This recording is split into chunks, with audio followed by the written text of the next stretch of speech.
Sore itu, mereka masuk dengan langkah besar, suara meninggi, dan tatapan merendahkan. Mereka menuntut layanan VIP, mencibir stafku, dan memamerkan seolah hidup mereka paling berkilau. Namun roda waktu selalu berputar, tanpa teriakan, tanpa membalas hinaan, cukup satu kalimat lembut tentang kesuksesan yang membuat dunia mereka runtuh pelan-pelan. Apa yang terjadi selanjutnya? Sebelum kita mulai, absen dulu yuk, dari mana saja kalian nonton. Jangan lupa juga subscribe dan aktifkan lonceng notifikasinya, supaya kalian gak ketinggalan cerita-cerita terbaru dari kita. Karena dari setiap kisah, selalu ada pelajaran yang bisa kita ambil, dan inilah kisah hari ini. Senja menetes perlahan di kota Praba, mewarnai langit dengan sembura jingga yang merayap di antara gedung-gedung kaca. Di salah satu sudut Boulevard Mahawira, kaca showroom Galaxy Auto memantulkan lampu jalan seperti serpihan bintang yang turun ke bumi. Di balik kilau itu, Aruna Sasmita berdiam tenang di lantai pamer, mengenakan blus krem sederhana dan badge kecil bertuliskan ARA. Ia tidak sedang bersembunyi dari siapapun. Ia sedang mengingat momen-momen yang dulu membuat dadanya sesak. Malam-malam ketika air mata menetes tanpa suara. Kontrak yang hampir ia batalkan karena menunggu tak ada jaminan.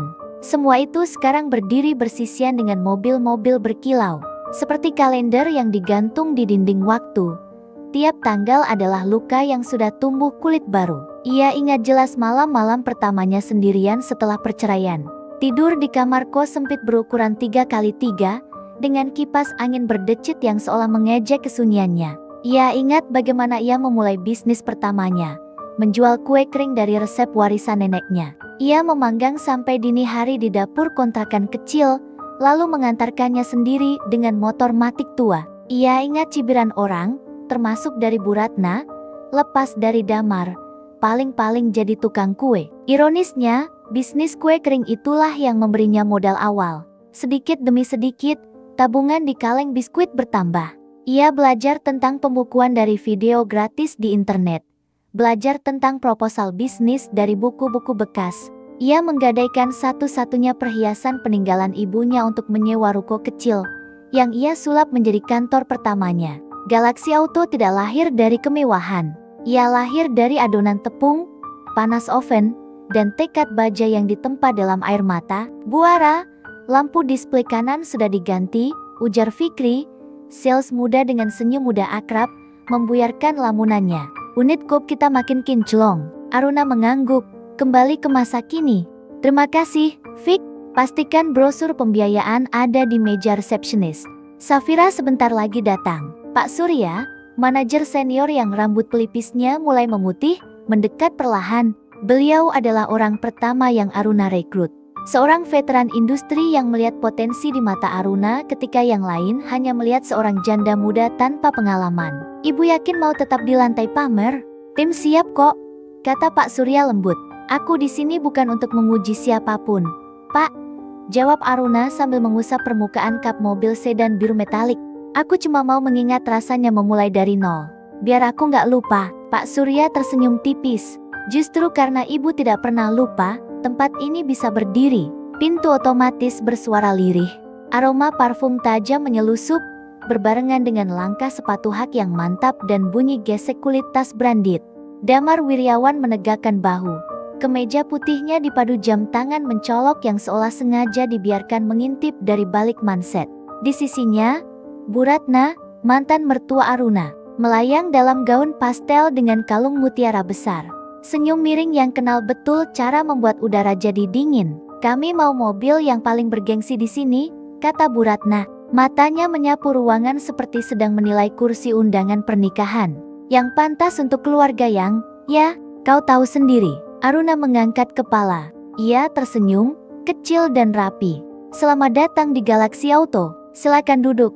Tim kami akan bantu. Dulu, kalimat semacam itu, dengan nada menekan, pernah membuat Aruna mengecil, seolah tubuhnya kehilangan tulang. Dulu ia ingin cepat-cepat menghilang di antara pilar dan poster promo. Sekarang, ia berdiri tegak. Ia memberi isyarat pada Fikri dengan tatap mata yang tenang. Fikri paham. Ia bergerak lincah menjemput tablet, membuka konfigurator, dan mulai menawarkan opsi. Kalau mau flagship, kita ada dua, sedan eksekutif bertenaga turbo dan SUV dengan paket sport. Boleh saya tahu preferensi Bapak dan Ibu? Damar tertawa pendek, yang fotonya paling bikin orang berhenti scroll. Saya maunya besok sudah jalan, proses bisa cepat selama syarat lengkap, timpal Safira yang baru datang, menaruh map biru di meja. Safira adalah rekrutan Aruna lainnya, seorang analis kredit muda yang cemerlang namun terlalu jujur untuk bank konvensional. Pembiayaan lewat PT Andalas Finance, standar industri, tidak ada yang aneh, rekening koran 3 bulan, slip gaji, dan verifikasi pekerjaan. Kalau pilih full cash, tinggal transfer dan konfirmasi. Damar memutar mata, pura-pura bosan. Ah, formalitas. Kami kan jelas mampu. Masa harus diribetin begini? Bu Ratna mengibaskan tangan. Safira ya, cantik. Tapi sayang suaranya seperti membaca buku. Tolong percepat. Anak saya ada reputasi. Aruna menatap kertas-kertas. Kami akan bantu semampunya. Bu, sop tetap sop. Pak Surya melintas, menyapa sopan. Ia menautkan jemari di belakang punggung. Bahasa tubuh yang selalu membuat klien merasa dipimpin tanpa dipaksa. Kami pastikan pengalaman terbaik. Mohon kerjasamanya. Proses pun bergulir. Fikri fokus pada fitur, suspensi adaptif, sistem keselamatan, interior kulit nuansa konyak. Damar menyenggol kap mesin dengan satu ketukan sok akrab, seperti menepuk punggung teman lama. Fik, tolong tawarkan test drive, ujar Aruna pelan. Biar mereka merasakan dulu. Damar mengemudi singkat, berkeliling blok, kembali dengan senyum lebar seperti foto di baliho. Oke, ini enak, kita ambil varian tertinggi. Saat Damar sibuk dengan Fikri, Aruna terdiam sejenak, teringat sebuah malam bertahun-tahun lalu. Malam itu hujan deras, dan mereka terjebak di apartemen sewaan kecil. Aruna sedang menghitung sisa uang di dompet untuk membayar tagihan listrik yang sudah jatuh tempo. Tiba-tiba Damar pulang, basah kuyup, tapi tersenyum lebar sambil memamerkan jam tangan baru yang berkilau di pergelangan tangannya. Kejutan, katanya bangga, aku dapat bonus kecil, jadi aku beli ini. Keren, kan? Klien bakal lebih respect kalau lihat aku pakai jam ini. Aruna menatap jam itu, lalu menatap amplop tagihan listrik yang tergeletak di meja. Damar, kita belum bayar listrik dan uang sewa bulan depan. Ah, kamu ini, potong Damar. Senyumnya luntur. Itu masalah kecil, yang penting citra. Ra, uang bisa dicari kalau citra kita bagus. 2 hari kemudian, listrik mereka diputus. Mereka duduk dalam gelap, diterangi cahaya ponsel. Pertengkaran itu, pertengkaran tentang citra versus nyata, menjadi pertengkaran yang terus berulang hingga akhir pernikahan mereka. Kini, di hadapannya, Damar sedang memilih warna interior mobil seharga 2 kali lipat apartemen mereka dulu. Safira menyerahkan formulir pengajuan pembiayaan. Nama, alamat, pekerjaan, lampiran dokumen. Ini bisa diisi sekarang atau nanti, kata Safira. Kalau sekarang, verifikasi bisa segera kami kirim. Sekarang, jawab Damar, cepat. Kita kejar besok jalan. Aruna berjalan pelan di antara 2 unit mobil yang dipajang. Berhenti di depan dinding kaca. Pantulan wajahnya menyatu dengan lampu-lampu kota yang mulai menyala. Ia mengingat janji pada diri sendiri bahwa suatu hari ia akan memiliki ruang yang sepenuhnya aman. Ruang yang tagihannya selalu terbayar lunas. Lalu ia kembali ke lantai pamer, ke suara manusia, ke dunia yang harus dihadapi. Di belakang, Safira mengetik, dokumen masuk ke sistem, PT Andalas Finance menerima berkas. Algoritma awal memeriksa pola, lalu giliran analis manual menilai detail. Pemasukan Damar fluktuatif, ada kredit lama yang belum lunas, dan beberapa transaksi gaya hidup yang menonjol. Tidak ada yang ilegal, tapi ada aroma gengsi yang mahal. Aruna tidak mengumumkan apapun. Ia membiarkan prosedur menjadi lidah yang menyampaikan kebenaran tanpa dramatisasi. Safira menutup tablet. Baik, kami lanjutkan proses. Estimasi verifikasi hari ini, keputusan paling cepat besok. Bu Ratna memandang Aruna dari atas ke bawah. Ara, ya, dulu kau terlalu sensitif. Kupikir kau sudah belajar bersikap lebih fleksibel. Aruna menautkan senyum sopan. Kami hanya mengikuti aturan. Bu, mata Bu Ratna berkedip lambat, lalu beralih menatap jam. Baiklah, besok kita ambil kunci. Sehari berlalu. Lalu 2 hari, pagi hari ketiga, Telepon di meja Safira berdering. Aruna sedang meninjau laporan stok di dekat situ dan bisa mendengar nada suara Safira yang tenang namun tegas. Saya paham, Pak Damar. Ya, saya mengerti Bapak sibuk. Tidak, Pak, ini bukan soal tidak percaya. Ini adalah prosedur standar untuk semua aplikasi di atas nominal tertentu. Betul, Pak, PT Andalas Finance yang meminta. Kami hanya perantara. Tentu, akan saya sampaikan jika ada kabar. Selamat pagi, Safira menutup telepon, menghela napas panjang. Dia lagi? Tanya Aruna pelan. Safira mengangguk. Menelpon setiap 3 jam sejak kemarin. Memaki analis kami lambat dan tidak profesional. Dia menuntut kita memaksa Andalas untuk setuju tanpa syarat tambahan. Pelanggan yang merasa berhak selalu jadi yang paling berisik. Kata Aruna, kamu menanganinya dengan baik.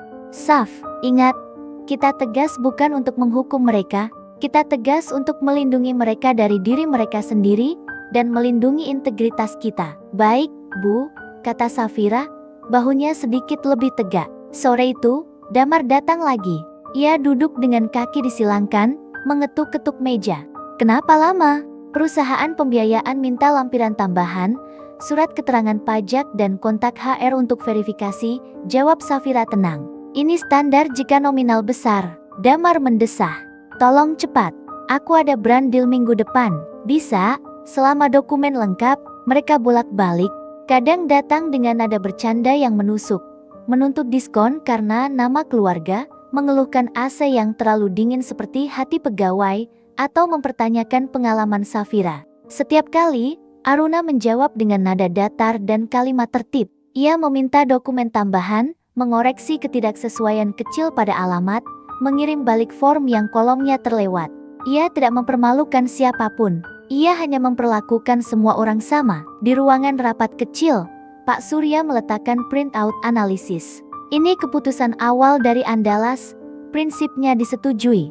Tetapi syaratnya ketat, DP dinaikkan 40%, tenor diperpendek jadi 2 tahun, dan ada monitoring penggunaan kartu kredit selama 3 bulan. Aruna menatap angka-angka itu. Sampaikan apa adanya, katanya. Jangan menambah atau mengurangi. Sore berikutnya, showroom ramai. Sebuah backdrop besar dipasang, seremoni penyerahan simbolis. Rupanya Damar sudah membayar uang muka awal dan, tanpa menunggu persetujuan kredit final, meminta acara seremonial ini untuk konten media sosialnya. Aruna mengizinkannya. Publisitas adalah publisitas. Damar berdiri di tengah, mengangkat kunci replika raksasa. Kamera ponsel berkilat, Bu Ratna berdiri di sampingnya, tersenyum bangga. Ia mengerling pada Aruna yang berdiri di sudut ruangan bersama Fikri dan Safira. Akhirnya kau bisa lihat standar mobil keluarga kami, ucap Bu Ratna lantang, sengaja agar orang lain mendengar. Ini baru namanya sukses, bukan seperti jualan kue kering di garasi. Beberapa tamu undangan tertawa kecil. Fikri mengepalkan tangannya, tapi Aruna hanya tersenyum dan menepuk tangan pelan saat semua berfoto. Ia tidak berkata apa-apa. Ia membiarkan pesta kecil itu berputar pada porosnya sendiri. Pak Surya yang berdiri tak jauh dari situ menatap Aruna dengan sorot mata penuh hormat. Keesokan harinya adalah hari pengambilan unit asli. Setelah Damar dengan Gan menyetujui syarat kredit yang ketat, matahari menanjak, kaca showroom memantulkan langit bersih. Aruna datang tidak lagi sebagai Ara yang sederhana. Ia mengenakan setelan biru tua yang elegan, rambut disanggul rapi, sepasang anting kecil yang hanya sesekali ditangkap cahaya. Sepatunya mengeluarkan bunyi halus di lantai marmer ketika ia melangkah menuju pintu. Damar dan Bu Ratna berdiri di resepsionis, bersiap menandatangani dokumen akhir. Ketika Aruna mendekat dan menyapa, suara ruangan seolah menurunkan volumenya. Selamat pagi, Bu Ratna, Mas Damar, katanya, tenang. Terima kasih sudah mempercayai showroom kami. Alis Damar terangkat. Ibu Ratna berhenti tersenyum. Aruna? Tanya Bu Ratna, setengah tidak percaya. Aruna mengangguk ringan. Aruna Sasmita, pemilik Galaxy Auto. Mohon maaf kemarin saya pakai nama panggilan tim, Ara. Menjaga budaya kerja saja. Bu Ratna menelan ludah. Wajahnya yang tadi angkuh mendadak pias. Damar menoleh ke kanan dan kiri, seperti kehilangan pegangan pada sesuatu yang tak tampak. Jadi, kamu, pemilik, ulang Aruna, tetap lembut. Silakan ke ruang VIP. Saya ingin memastikan semua penyerahan berjalan nyaman. Di ruang VIP, cahaya menembus tirai tipis, memantul pada meja kayu. Asisten membawa kopi dan air mineral. Dokumen akhir disodorkan. Tidak ada nada menuduh. Tidak ada kata yang memanaskan. Hanya udara yang santun. Hanya prosedur yang pelan-pelan menempatkan semua orang pada kursinya. Aruna menatap keduanya, lalu berkata dengan suara rendah yang cukup untuk didengar jelas. Kesuksesan bukan soal terlihat kaya. Kesuksesan adalah hidup tenang tanpa takut tagihan. Kalimat yang jatuh seperti batu kecil ke air dan membuat riak melebar. Damar memalingkan wajah. Telinganya memerah. Bu Ratna membetulkan gelangnya, tak menemukan kata yang cukup tajam untuk menusuk balik tanpa melukai dirinya sendiri. Penyerahan selesai. Kunci asli berpindah tangan. Foto diambil secukupnya. Tidak ada tepuk tangan berlebihan. Tidak ada musik kencang, hanya pintu yang terbuka dan menutup lagi, seperti napas yang keluar masuk dengan ritme yang normal. Seminggu berlalu, nama Galaxy Auto makin sering disebut. Testimoni positif menyebar dari mulut ke mulut. Seseorang menulis ulasan, mereka tidak merendahkan atau mengangkat. Mereka hanya menuntun prosedur. Rasanya aman, penjualan meningkat, bukan karena gimmick, tapi karena reputasi, rapi, jelas, tegas. Aruna menerima undangan berbicara di acara industri otomotif, panel tentang etika pembiayaan dan pengalaman pelanggan yang manusiawi. Di sisi lain, Damar mulai merasakan beratnya angka pada lembar cicilan. Postingan fotonya dengan mobil baru yang sempat memanen pujian, kini disusul komentar sinis, pertanyaan tentang tanggung jawab, bisik-bisik tentang gaya hidup yang didanai utang. Damar mematikan notifikasi, tapi bunyi tagihan tidak punya tombol bisu. Suatu akhir pekan, Damar berada di country club paling prestisius di kota, tempat ia biasa menjamu klien untuk brand deal-nya. Ia baru saja selesai bermain golf dan hendak mentraktir minum seorang calon klien besar. Tagihannya masukkan ke akun saya, katanya pongah pada pelayan. Pelayan itu kembali beberapa saat kemudian. Tampak canggung. Mohon maaf, Pak Damar, kartu keanggotaan Bapak ditangguhkan. Ada yuran 3 bulan yang belum terbayar. Wajah Damar memanas. Calon kliennya mengangkat alis. 3 bulan. Bukannya baru beli mobil baru, Mar? Ah, ini pasti kesalahan administrasi, kila Damar, tertawa canggung sambil merogoh dompet. Ia mengeluarkan kartu kredit utamanya. Maaf, Pak, kartu ini juga ditolak. Keringat dingin mulai membasahi kemeja mahalnya. Monitoring ketat dari PT Andalas Finance rupanya membatasi limit kartu-kartunya. Ia harus permisi ke toilet, menelepon seseorang untuk mentransfer sejumlah uang. Sementara calon kliennya di meja bar menatapnya dengan tatapan yang berubah dari kagum menjadi kasihan, lalu curiga. Brand deal itu menguap bahkan sebelum negosiasi dimulai. Suatu malam, Aruna berdiri di depan dinding kaca showroom yang memantulkan lampu-lampu jalan. Ia mengusap lengan sendiri, bukan karena dingin, tapi karena mengingat. Ia ingat hari-hari ketika dirinya bersama Damar adalah pasangan muda yang berlari tanpa peta. Ada tawa, ada kopi murah di warung pojok, ada cita-cita kecil yang ditulis di belakang struk belanja. Lalu ada hujan deras yang mereka kira romantis sampai listrik padam dan kulkas tak lagi menyala, makanan basi, amarah kecil, dan diam panjang yang berubah menjadi jurang. Kenapa kamu terlalu idealis? Tanya Damar dulu. Di malam yang seperti itu, semua orang juga begitu. Nanti juga rezeki datang, kita harus bertanggung jawab pada hal-hal kecil, kata Aruna. Kalau tidak, hal besar akan menenggelamkan. Percakapan itu membeku di antara mereka selama bertahun-tahun, menjadi es yang tumbuh perlahan dan tak terlihat sampai retakannya terdengar terlalu jelas.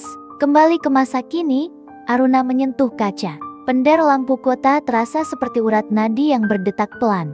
Ia tidak sedang mencari pembenaran. Ia hanya memastikan bahwa ia tidak lagi menumbuhkan kebencian di ladang yang sama. Baginya, kemenangan bukan saat orang lain jatuh. Kemenangan adalah saat hatinya bebas, damai, dan tidak perlu membuktikan apapun. Keesokan harinya, Aruna menghadiri acara industri. Di panggung, ia duduk bersama 2 pemilik dealer lain dan 1 perwakilan perusahaan pembiayaan. Moderator menanyakan soal tren pasar, suku bunga, dan perilaku konsumen pasca pandemi. Banyak konsumen ingin proses cepat, kata Aruna ke mikrofon. Itu wajar.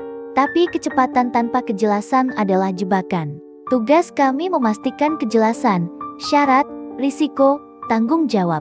Kalau itu dijalankan, hasilnya bukan hanya unit terjual, tapi juga tidur nyenyak untuk kedua belah pihak. Ruang konferensi mengangguk serempak. Seseorang di baris belakang mencatat.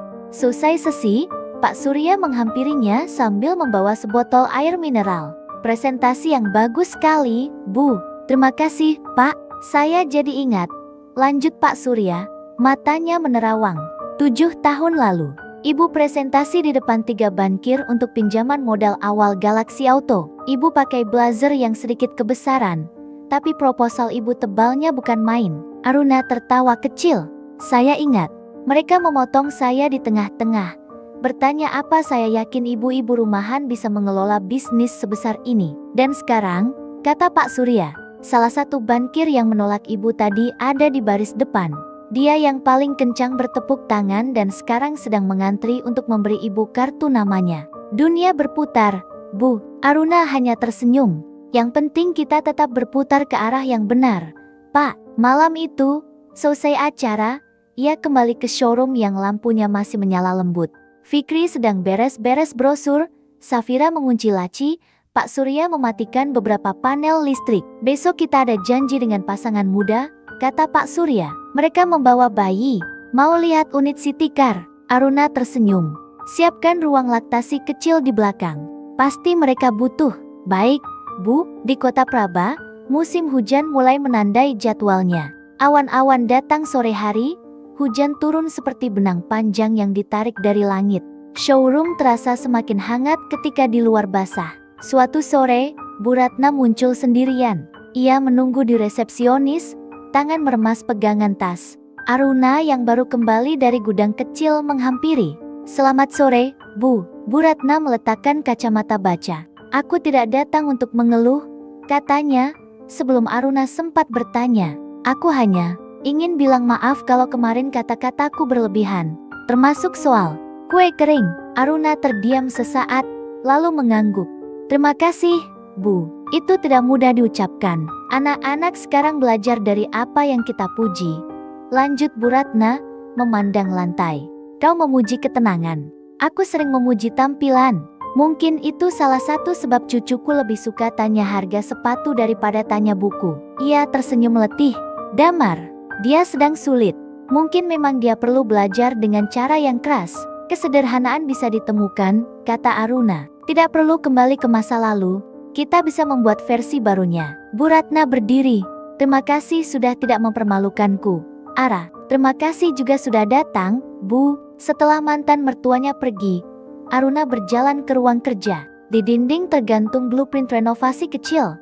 Ruang konseling finansial gratis setiap Sabtu sore, kolom tips, simulasi cicilan jujur, poster tentang perbedaan kebutuhan dan keinginan. Minggu itu, program kecil dimulai.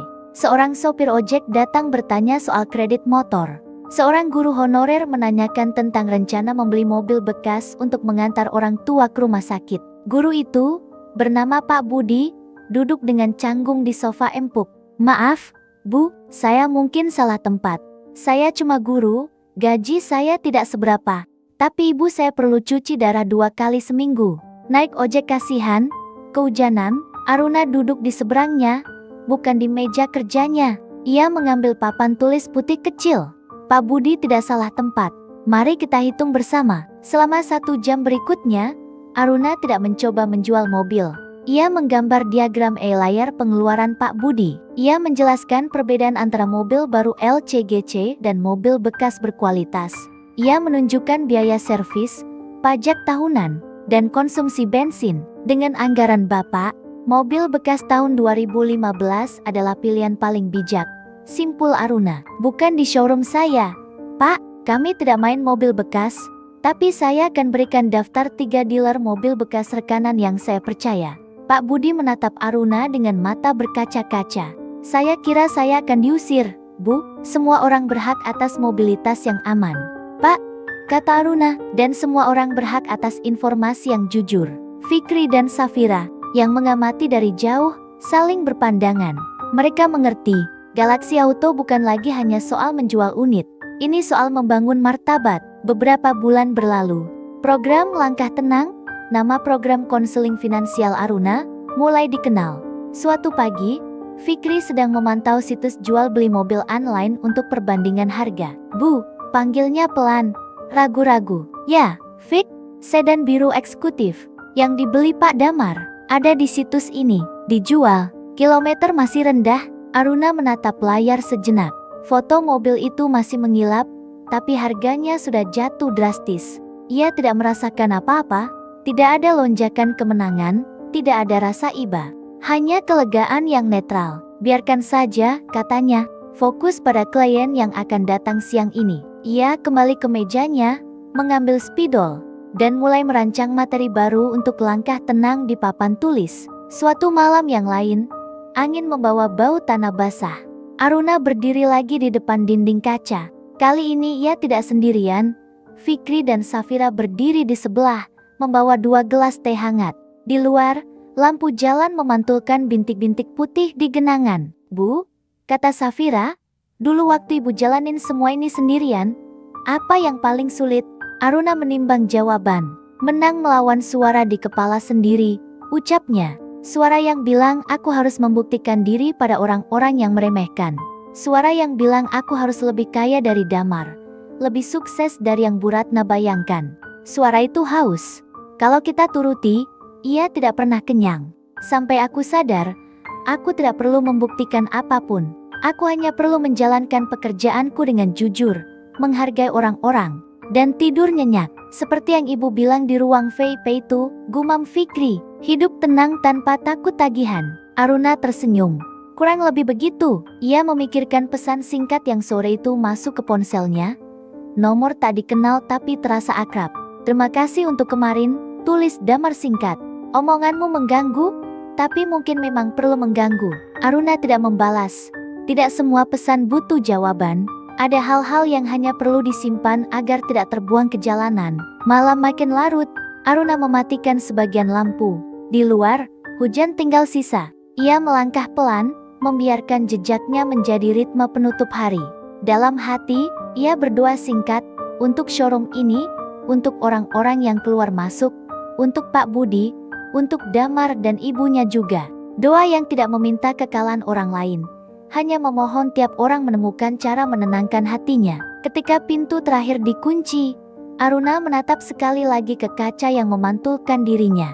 Kilau lampu di baliknya seperti ribuan harapan kecil yang menyala bersamaan. Ia menarik napas panjang, melepaskan, lalu tersenyum. Kemenangan, pikirnya, ternyata tidak berbunyi keras. Kadang suaranya justru seperti detik jam dinding, pelan, ajek, dan jujur. Dan malam itu, di Galaxy Auto, detik itu terdengar jelas, cukup jelas untuk menuntunnya pulang.